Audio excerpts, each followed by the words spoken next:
educational experiences. While both positive and negative stories were shared by members of the deaf community in terms of their educational experiences, all of the interviewees, without exception, shared experiences which were far, far below what their hearing peers would have achieved. The educational trajectories captured here paint highly similar scenarios in which some good teachers, some bad, were nestled in a system of educational apathy towards the deaf, resistance towards employing deaf teachers, resistance towards empowering deaf students, and a total lack of educational opportunity. Many of the deaf interviewed for this project describe an intense appetite and desire to want to learn more, craving a greater depth of education. Unfortunately, their educational aspirations and needs were not met in a school which should be providing specialized education for the deaf. One story was shared by several members of the community, both in the focus groups and in the interviews. This story really struck a chord and captures the general tone of apathy and lack of regard for deaf education, but not only that, lack of regard for the esteem and pride of deaf children. That school kills their spirit. Most of the parents consider the school a daycare center. They just go for hours and then go home. They don't learn anything. They don't learn anything asked them. When they graduate, they give them a scroll that's empty. How can you do that to children? Students who graduate at 18, that scroll, when you open it, it's a blank piece of paper. That is how they value them. There were many, many quotes that could be included here, but the above anecdote really captures the general attitude towards deaf education. Apathy and disregard for the academic potential, attainment, and aspirations of deaf children. It's certainly not the case that all teachers fell into this category. Many interviewees noted good teachers who really encouraged and pushed the development of the children. Unfortunately, the general backdrop and climate in which these teachers found themselves was not conducive to the provision of quality education for the deaf. Specifically, the members of the deaf community interviewed here described a consistent pattern of lack of interest and specialist skills from many of the teachers. Very basic material being repeatedly covered. Very low expectations about what was possible academically.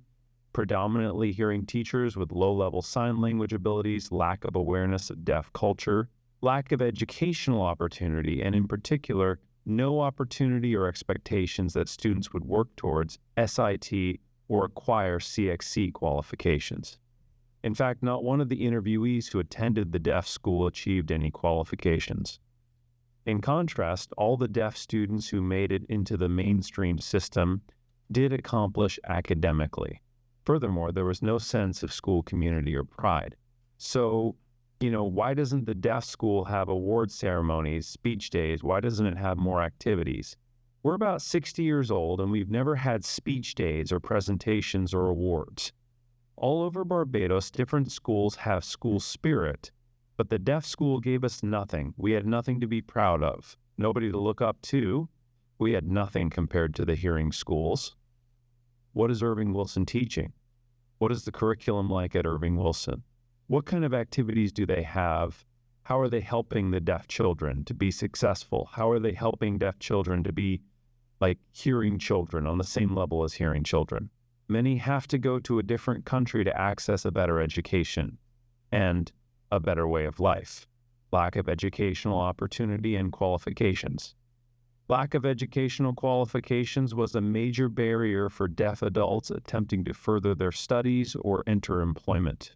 Those who did achieve qualifications did so upon leaving the school. The school was okay, but the education was poor. We didn't get the opportunity to have any CXCs. People go to school there and don't get any CXCs. Here, when you're writing an application, you have to show proof that you have CXCs. English and math are two important things, but we don't have anything to show. Only a few deaf people have been able to take the 11+ exam and acquire a few CXCs, but not many at all. The only certificate I got was showing that I attended the Irving Wilson School, but no qualifications. The real problem is that we can't get any qualifications. So sometimes people ask if I have any CXCs, and I would say no. I didn't get the opportunity to get any CXCs. The Caribbean system was really different compared to English hearing schools. I just felt like I was left and that was it. I didn't have the help. I didn't have the resources, so I didn't get any CXCs. Resistance towards deaf adults in the school environment.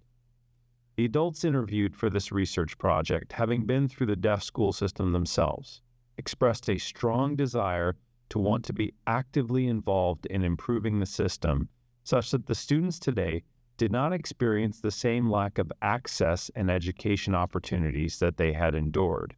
More suitably equipped with the ability to communicate appropriately and effectively with deaf students via sign language. More suitably equipped with an understanding and awareness of deafness and deaf culture. And most importantly, more suitably equipped with an enthusiasm and belief in deaf education. These adult skills and knowledge could have been utilized in the classroom context, a highly valued resource, enabling the delivery of a much higher quality of education. Unfortunately, they were uniformly met with resistance upon re-entering the school. My dream is to teach deaf people. I love teaching. I had a little bit of experience in England. It's my passion. I really want to be involved. So when I visited the school for deaf here in Barbados and I saw the children, I was like, wow. I was really excited to see them. But when I went into the classroom, I saw deaf children, 8, 9 years old, learning simple stuff. They were not at that level. They were teaching them like 5-year-old stuff. And the teachers, they were not pleased to see me. You know, I looked around and I don't know what they thought that I was going to do, but I was afraid to stand up. You know, we have a deaf lady, for example, who works in government. It would be good for children to look at her and see that she's able to achieve, and maybe she could share her experiences, you know. But it's always sorry, you know, it's all this can't thing with deaf adults being able to be involved at Irving Wilson, even when it comes to things like driving, for example. You know, children need to know that they can achieve those things, they can work, but we've always met with resistance. Now, I remember some time ago, I decided to apply for a job teaching the deaf. I had to go through the Ministry of Education. I wrote and they wrote back, and they told me to come in for an interview. I went and I showed my certificates and everything, and there was another person there, a hearing person, for an interview. I was the only person that applied to teach at the deaf school. The other teacher had applied to teach at a hearing school. So they skipped me, and I was like, what's going on? I'm the only one here that's left. And then someone came to me, and they told me that they were waiting for the principal of the deaf school. I waited for about 2 hours, and he didn't show up. And the man came back and told me, he said he can't come anymore and that they would call me. When I heard that I was done, I was finished. I knew he didn't want me there. A few years later, not long after I returned from the U.S., I requested a meeting with the principal at the school to talk about setting up a computer class for deaf children so that they can learn more about computing and improve their English and math skills. During the meeting, I could see he was not interested in anything we had to say. When we finished, he said, oh, I have an idea. How about the deaf buy washcloths? You know those small washcloths that people usually bathe with? How about if we buy some of those washcloths and then we stamp on those washcloths, Deaf Association of Barbados, and then we go to the beach and we sell them to tourists, and then the tourists will buy those things from you. And they'll know that you are deaf. I felt deflated, and I mean total deflation. They don't want deaf adults to mix with the students. They don't want it because they think the deaf adults are a bad influence on those children. How can you think that? It is crazy.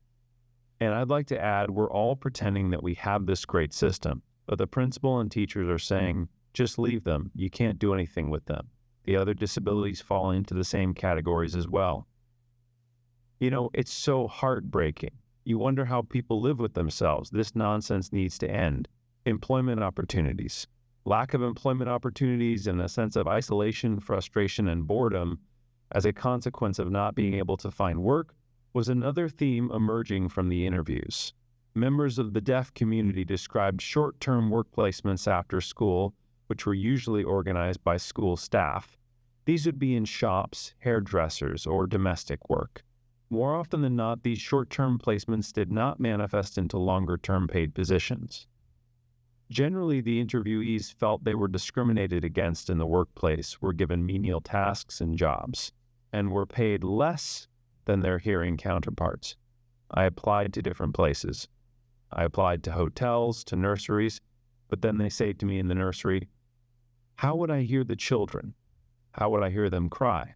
And then I say, "But I can see. I can take care of children. I have my eyes, but people still ain't accept me. They don't accept me because I'm deaf. I got fed up and gave up. I just stay at home. Since I left school, I've not worked. I don't have that chance. I just stay at home, clean the house, watch TV. I feel sad and depressed."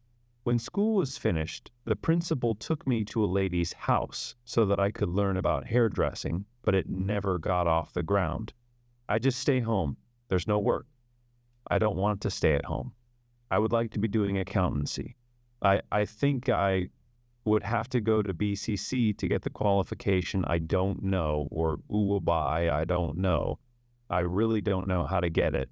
I really want to work, but if I can't do accounts, then the only other thing I can think about is if I work in the supermarket or clean houses, but I'd really want to work in accounts. I think work is the biggest challenge. Deaf really want work. Deaf people have skills, but people don't believe that deaf can do anything. The other issue is that people like to give us low-level jobs, like cleaning. They don't try to give us an option to learn more or to see if we will be able to do more. They're not even willing to teach us. They give us cheap work. I remember my first sign language class, my own class. I remember one student asked me, "You have a good head. Why aren't you working? You're teaching. You have skills. You should be able to do more. Why aren't you working in a better job?" And I was like, true. I work as an admin volunteer. I've been volunteering there for about years. This, however, was not the case for all interviewees. Some had enjoyed very positive and supportive experiences in the workplace with full acceptance from colleagues and peers. When given the chance, the deaf individuals interviewed here impressed employers with their hard work, initiative, and determination. In other words, when given the chance, the deaf community shone brightly in the workplace, demonstrating not only their potential, but the potential of employers to accommodate them with relative ease. For many years, I was at home doing nothing, but then the Barbados Council for the Disabled contacted me and offered me a job at the Nation newspaper. So I did that, and the manager said he was impressed with my work ethic. I worked as an editor's aide. I prepared page 6 of the newspaper bulletin, weather forecast, a little bit of information, general reading. That was to last for 6 weeks. And then on completion of the 6 weeks, they thought they wanted me to stay on, so they asked me to work with the administration. I went to the Barbados Vocational Training Board, where I learned about waitressing and bartending. I got the qualification because the teacher noticed that I was really capable of doing anything. That person recommended me for a job at the Hilton Hotel. I worked there for 3 years. The boss was willing to change his schedule so I could get more experience. I learned really fast, and it was good money. It felt really good to be given the opportunity. They were really good to me. There wasn't any discrimination. It felt really good to be there. The manager was really accepting of me. I was doing HR work. No one looked at me and thought, "You're deaf, you can't do it." They accepted me on their level. Challenges and barriers. The challenges and societal barriers highlighted by the deaf community were consistent. Communication, access to education, opportunity to obtain academic qualifications, employment opportunities, discrimination in the workplace, protection laws, independence in driving, lack of unity in the deaf community, and societal attitudes and discrimination. Societal attitudes. Perhaps the strongest, most consistent, and overarching theme to emerge from deaf experiences, and one that underpins almost every barrier and challenge that deaf children, adults, and their families face in Barbados was societal attitudes and discrimination towards deafness. As many of the findings above have illustrated, this discrimination was unfortunately evident in every interview conducted. Although the stories below may seem small in nature, the societal discrimination had huge ramifications for the deaf. It manifested in an apathy towards deaf education, lack of educational opportunities, lack of employment, lack of independence, lack of qualifications, lack of esteem, lack of pride, isolation and marginalization, lack of access, and lack of inclusion. Hearing people really look down on deaf people. They try to make us feel that we aren't as good as them. Okay, so sometimes I'm talking with friends, and I see people looking at us all as if we are using gang signs or something. I don't know what they're thinking. I just know that they think that we're slower and that we can't. But that's not who we are. That's not who deaf people are. When I moved back to Barbados, it was really different. Everything was different. I couldn't fit in. I felt awkward, left out. There was no friendliness, no encouragement, no understanding or support. The perspective of hearing Bajans was that deaf people couldn't do anything, and that was really strange to me. They looked at me like I was less than, you know? I really feel like I want to move from Barbados because it's really hard here to be deaf. We just don't have opportunities. Whenever you go to try to access something, all you get is you're deaf. You're deaf. Right now, I'm thinking that I would like to visit other countries. I just want to feel like a normal human being. Sometimes I feel normal. Sometimes hearing people make me feel like I'm not normal. I remember one time when I was working, two girls were sitting outside talking. I realized that one of the girls was watching me, and then the other girl looked at me and said, "No." Error culturally, to say error means like, no way. That can't be for me because he is deaf. I felt really hurt. I was thinking about it a lot. Hearing people don't think we can do anything. Once I went to a supermarket to buy something and they gave me the wrong change. They shortchanged me. I asked, "You know you shortchanged me?" And they said, "I didn't. You're dumb." And I said, "No, I'm deaf, and you've given me the wrong change." My mother asked me if I was sure, and she went back and quarreled with them and said, "You think my deaf daughter is deaf and stupid, but she can count."